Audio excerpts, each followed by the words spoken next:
बताए के मरले बाई ऐसे मुअली के मार कौन उन्नतिया हते यार बोलो मरबो पाली जा के मरले बाई ऐसे मुअली के मार कौन उन्नतिया हते यार अरे डरो करत रे आ गली में तोरा धरैनी रे कैसे भाई से तोरा पिटैनी रे अरे का करे आइल रह हड्डी मसली सब देला से दूर अरे मरले साले कसम से भरा अरे मरले साले कसम से भरा अरे मरले साले कसम से भरा अरे कहाँ कहाँ मरल अरे कहाँ बताइए बड़ा मरले बड़ा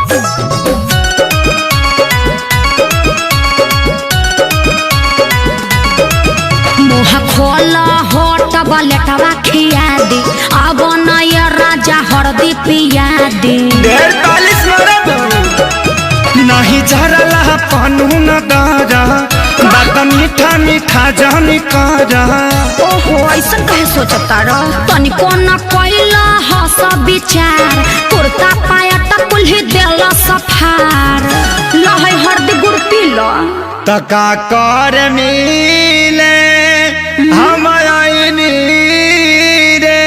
प्यार में गलती भारी कईनी रे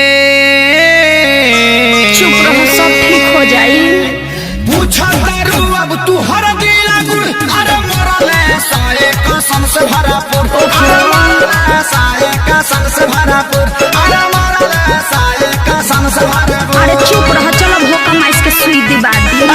वो कौन सुई है दुख हरनी सुई अच्छा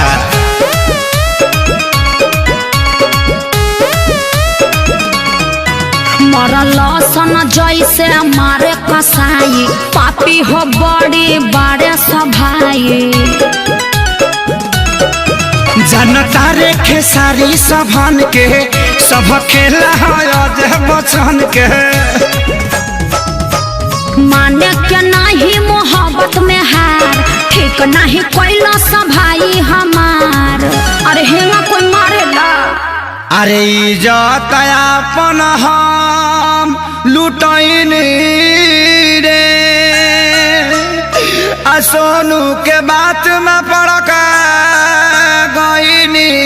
रे रहे के बायब तो तोरा से दूर अरे मरले साले कसम से भरा अच्छा चुप अरे मरले साले कसम से भरा अरे मरले साले कसम से भरा अरे बाप रे बाप दर्द होता अरे लावा अमर लाता के पाता साट दी।